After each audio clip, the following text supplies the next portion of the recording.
Rachel, All right. second chair.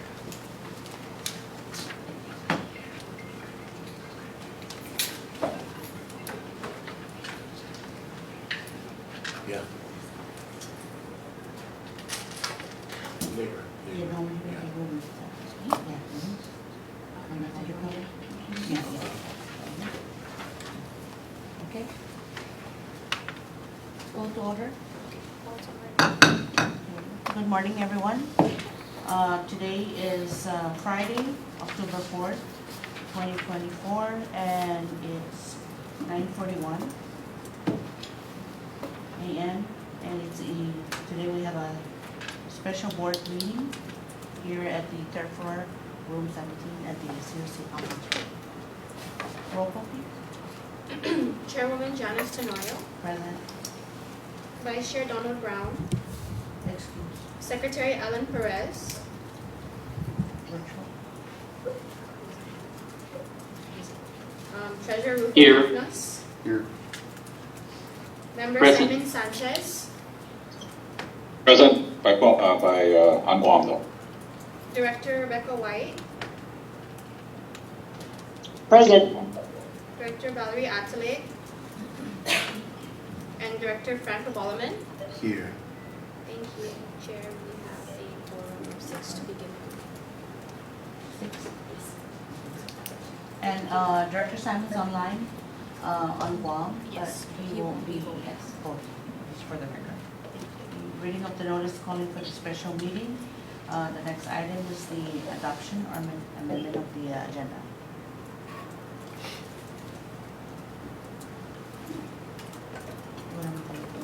Chair, if I may. Go ahead, please. Director Allen, Chair, if I may. go ahead, please. Chair, I'd like to amend the agenda. Chair, I'd like to make a to amend the agenda to move public comments up after the adoption of the agenda. So moved. Second. Second. No objection? Carried. So I moving object. up public comment. Can I object? I'm sorry? No, I cannot. Okay. Sorry, my first board meeting. Okay. Thank you for letting me know. Okay, so, thank you, Director Allen. So the adoption of the agenda as amended to move public comments up, been moved. Okay, Second. we are now here at public comments. Tina? So before we go into public comments, I'd just like to remind everyone that all interested persons are welcome to submit written and oral testimony on the above agenda items. Public comments are typically limited to 30 minutes, and each remark is typically limited to 3 minutes. So I'll let you know when you've reached 3 minutes, and then I'll ask the chairwoman if she will give you more time. So at 3 minutes, just give me a second, and then we'll check in with the chairwoman, and then you may have more time to continue with public comments. Thank you, Lilo. Now public comment is open.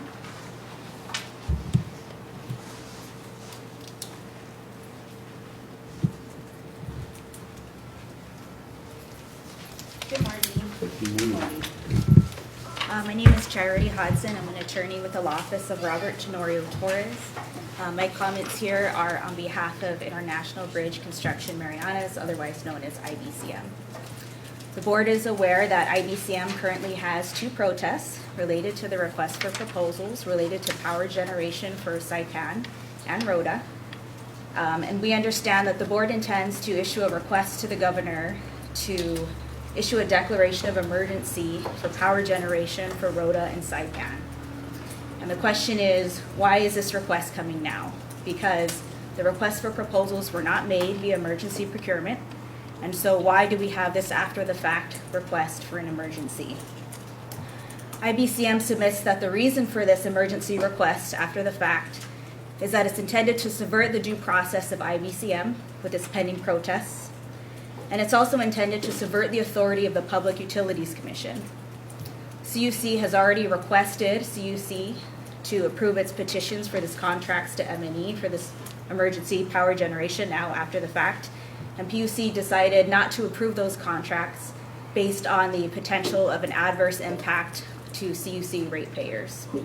Despite that now, CUC, with its intention for an after-the-fact emergency procurement, intends to subvert that authority of CUC. We understand that the board wants to approve the contract to MNE, who has approved and awarded the contract via emergency sole source or via a new contract for emergency. And either way, IBCM submits that this is in bad faith. That's the extent of my comments, but to the extent that the board intends to go into executive session to discuss this issue, IBCM would object as it is not exempt. Thank you. Thank you. Public comment still open?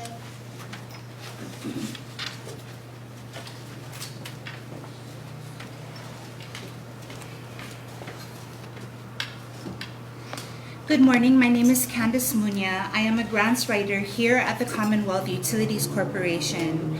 I'm speaking this morning because when I first began working here at CUC on April 24, 2024, I wrote a climate pollution reduction grant. It was a submission to the Environmental Protection Agency. And during the week that I wrote the grant, I worked very closely with the power generation team because I realized that gensets are one of our most critical needs right now. However, the team told me that we needed the EPA Tier 4 compliant gensets. So I spent I pretty much spent so many hours every single day up until that submission for the grant, basically taking down all the requests, doing all the research, and submitting an application for around $17 million to purchase these EPA Tier 4 compliant gensets. When I made my public comment yesterday and I heard Commissioner Cyroc's public comment, I was very disturbed that CUC would like to purchase a non-compliant genset from a vendor. That concerns me because I was under the impression that CUC wanted to purchase EPA Tier 4 compliant gensets, and I had so many reasons. I worked with the power generation team, and there were so many justifications for purchasing an EPA Tier 4 compliant genset. So when I heard about the reason for this meeting today, it does disturb me, not only as a CUC employee, but also as a public citizen. And I do believe that this meeting is to subvert the authority of the Public Utilities Commission. I do believe in the standardization of the utility for the betterment of all ratepayers of the CNMI. And I would like to also support the Public Utilities Commission and Commissioner Cyroc's request for CUC to provide all information. The CUC, as the public utility, the sole provider of power, water, and wastewater in the Commonwealth of the Northern Marianas, has a duty and an obligation to follow local and federal procurement rules. We have had so many years of issues with our power plants, and we cannot afford to make wrong decisions when choosing gensets. So we need to make the fair choice for all the ratepayers of the CNMI.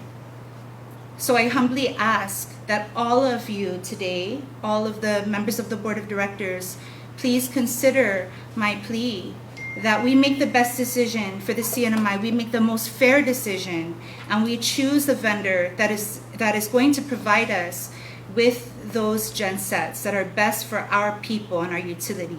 Sijos Masi, thank you. Thank you. Public comment still open?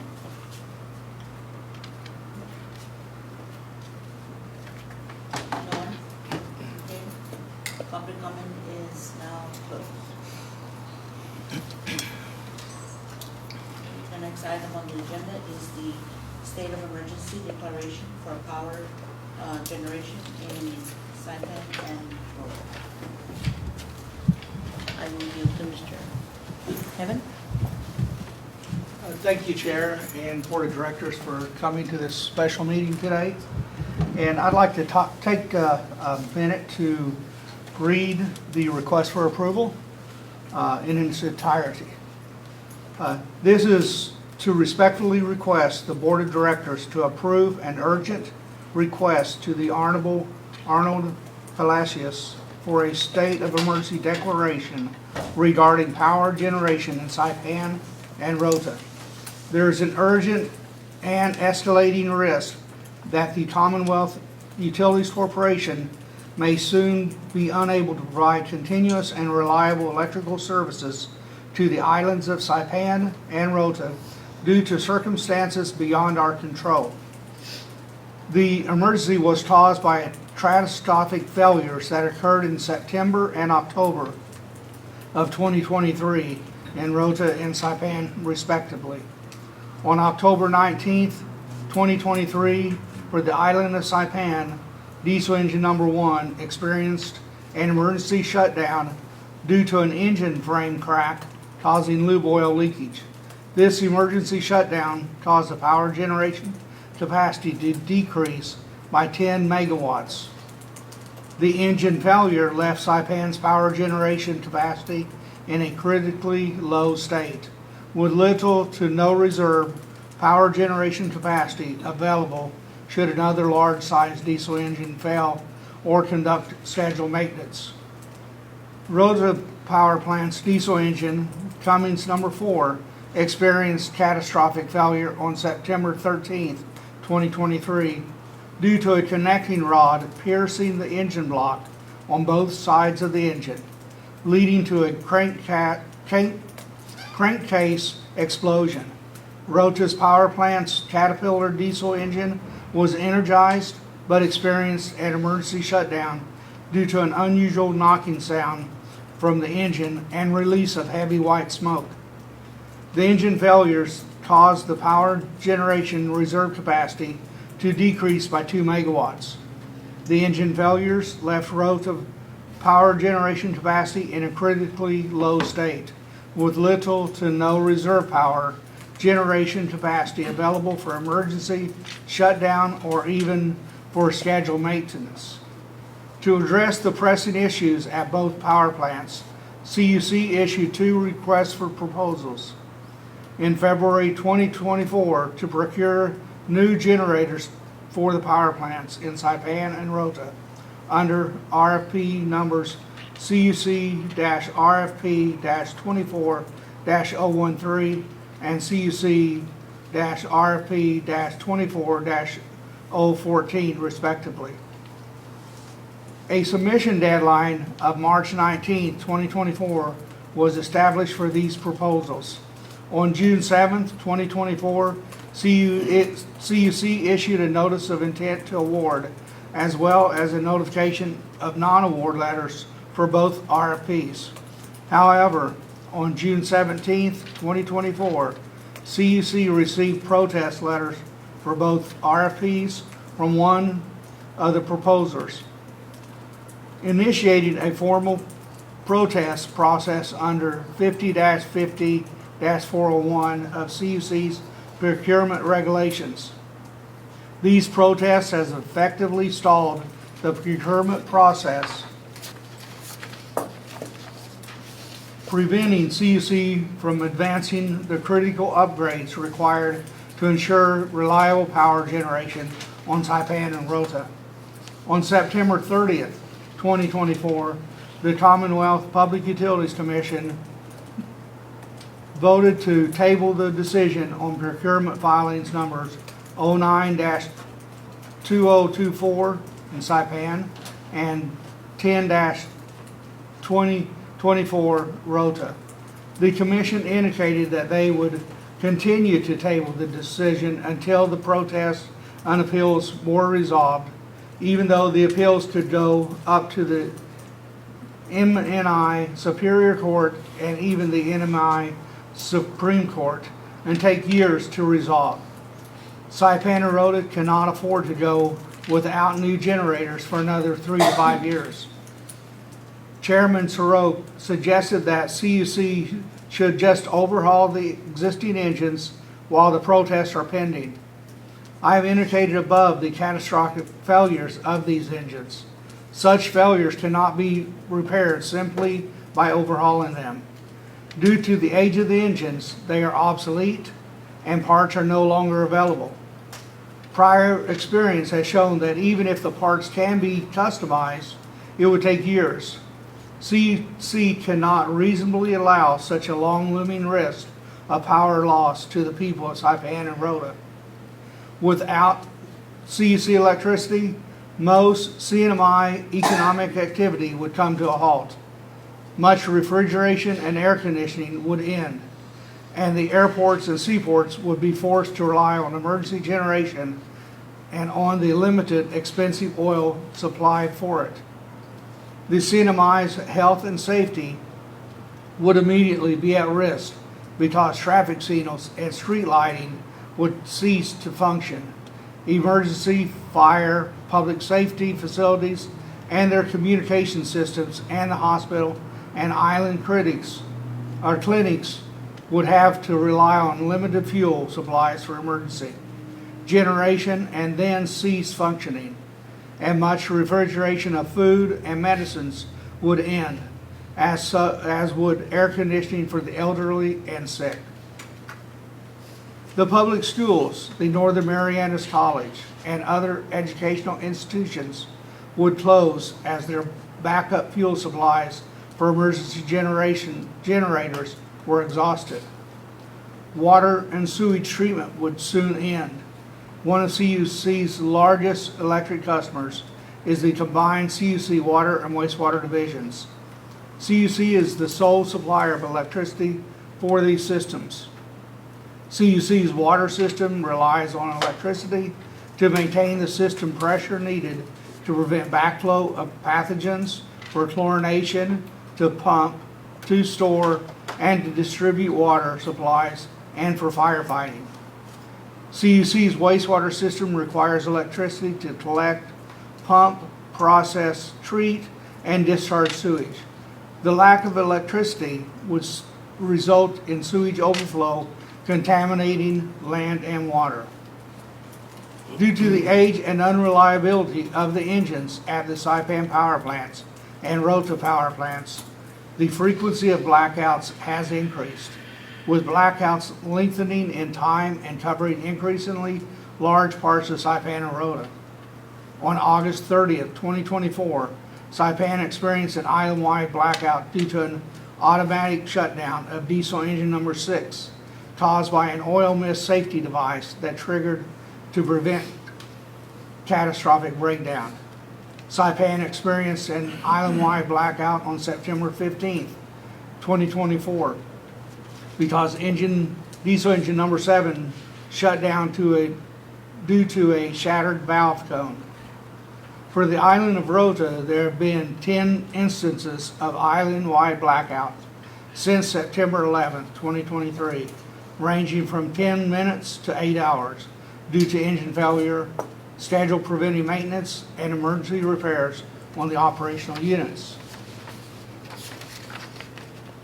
These blackouts have resulted in the loss of power to critical facilities such as the hospital, dialysis centers, water and wastewater facilities, and schools.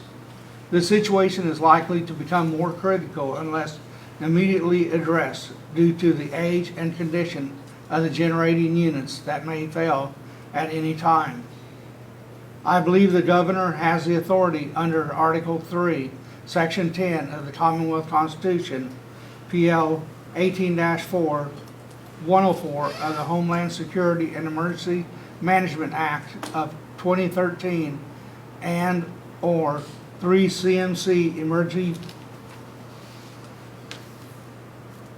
number 5121 of the Commonwealth Disaster Relief Act of 1979 to take necessary measures to address the emergency situation facing the Commonwealth of the Northern Mariana Islands, and I request the Board of Directors approval to pursue this course of action for the health and safety of the Commonwealth. Thank you. Are there any questions?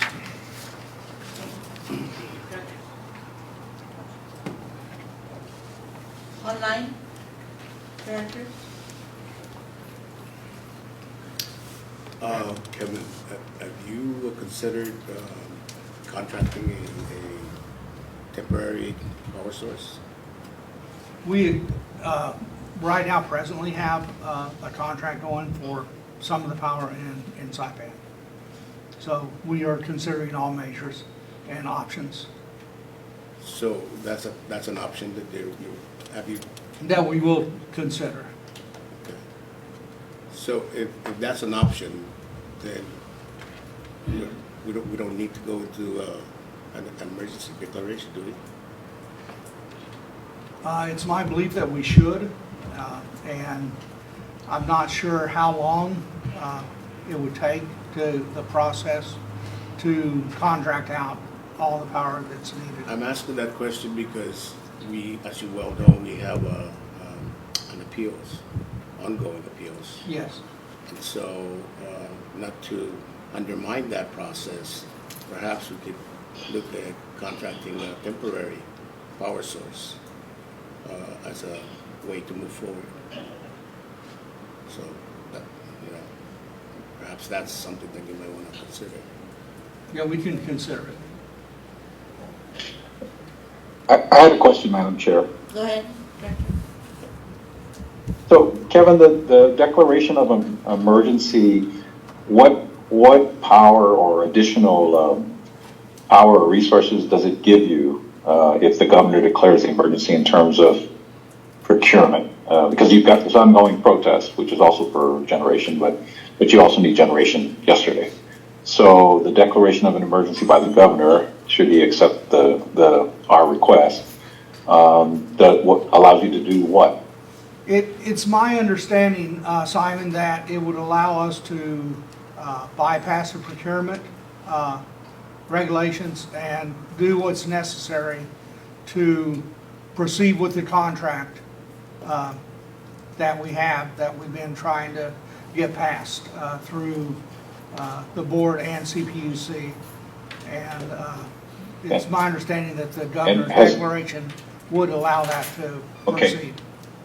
And has legal given us any advice or given you any advice on whether your request for us to petition the governor to declare an emergency would allow you to proceed with, I guess, the protested procurement?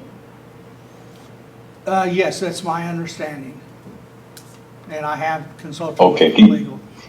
did council they write an opinion, or is council there to verbalize at least their understanding of the law? Yeah. So my concern with these, with discussing this is a waiver of attorney-client privilege. So I would recommend that we don't discuss on the public record any discussions with legal counsel. But Okay, the board has questions. but management's requests, okay, well, I will defer to my colleagues and what you want to do, if you want to go in executive. I appreciate the tension between the legal side, but ultimately the management's requesting us to ask the governor to declare emergency so he can award this procurement, and it's under protest. So I guess if council, you're saying, let's go in executive session, discuss the legal side, and then we can come out and proceed with whatever is allowed to be discussed publicly, but that has nothing to do with litigation. Because at the end of the day, we're being asked to do something. So I just want to make sure it's legal. Yeah, if you have questions for council, you can save them for executive session. Cool. Okay, thank you. Any other Director Martinez? Yeah, I'm still not, I understand the need for the procurement of the gensets, but I'm still not convinced that we are in an emergency situation. Could you elaborate more and convince me more, because it's hard for me to the last report that we received, we had 60 megawatts of capacity. And the report that you're referring to in October shows that we were at 40 megawatts of capacity. And so I'm trying to what situation, do we really have 60 or do we have 40? Which do we have? The theoretical number is 60. However, if we lose a large engine again, that's 10 megawatt, that goes down, and we wouldn't have the flexibility to do any preventive maintenance without blackouts throughout the island. And that's already happening, as I mentioned in my report, in Rota, as well as Saipan. And I share the director's suggestion that we look into the sourcing of Greco or whatever, other companies that provide. Look into that first before we actually. This is a big step to declare a state of emergency. We shouldn't take it very lightly. There should be robust discussions, more information provided to the board, so we can make decisions that are really relevant and we can sleep at night. Say we did this right. I understand some engines are failing, we need parts, they're hard to obtain, but give us more.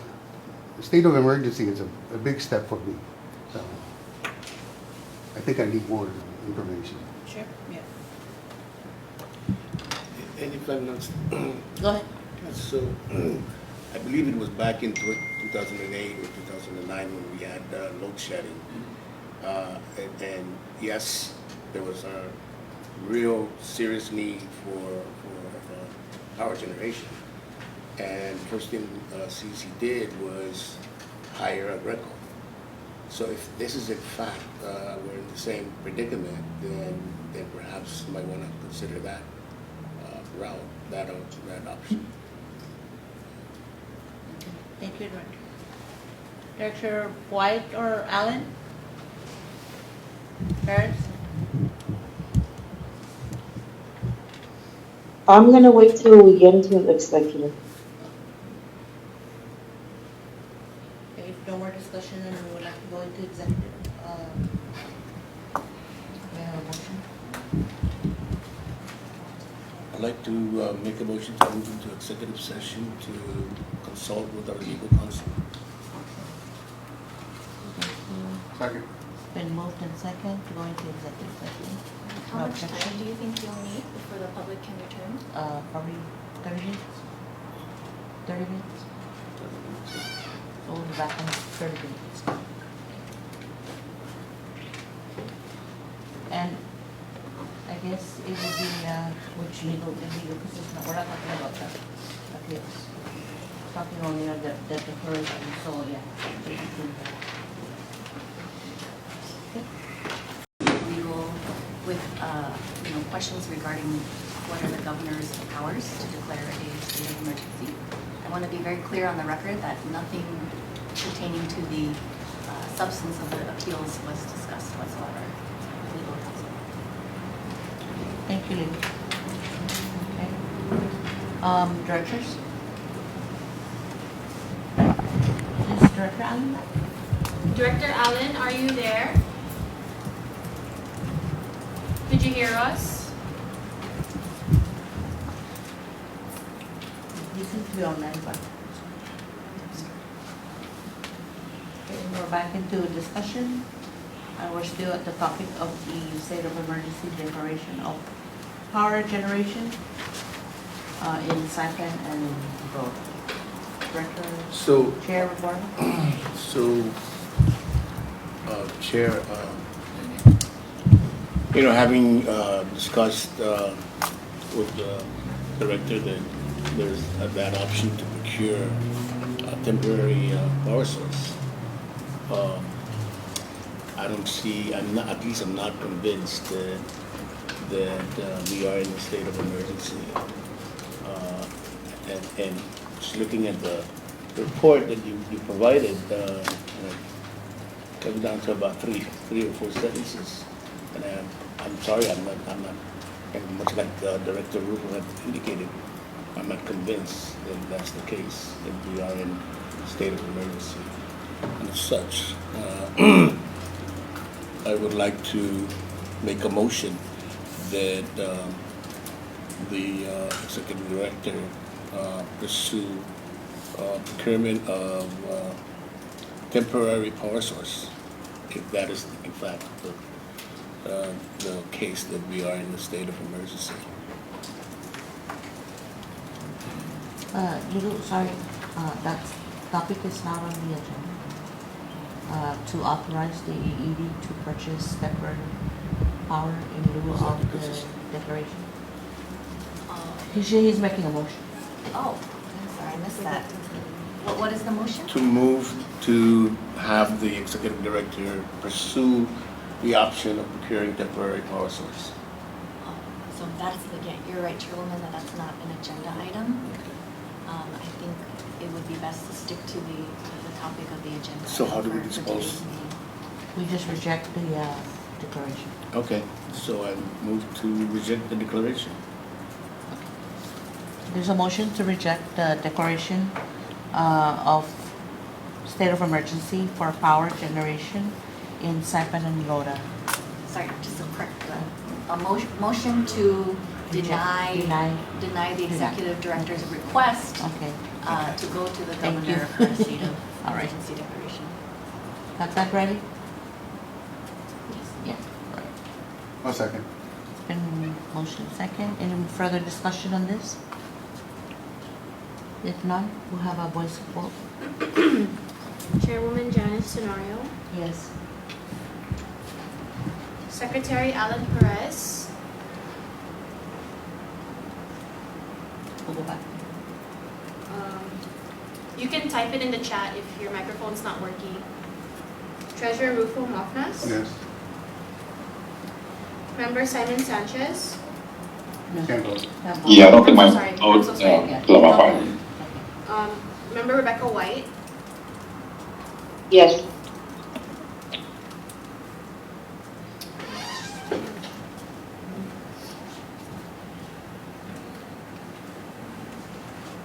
Sure. alright, it's just direct, Okay, we're on. oh, I'm sorry, I didn't see the chair. I'm so sorry, Yes. but Director Adams. Oh, he votes yes. Vote yes? Okay. Second? All right, so there's what? How many yes? 5 yeses. 5 yeses, okay. Okay, 5 yeses. Mr. Kevin? Yeah, thank you for the consideration and the direction given. Staff will follow your direction and search other alternatives and options. Okay. And there's nothing preventing you from bringing it back up, if that is the case. All right, okay. If nothing else, legal, do you need to go to executive? None? No? Any announcement? None? May I have a motion to adjourn? So move. We move and second. No objection. It's 11:06 a.m.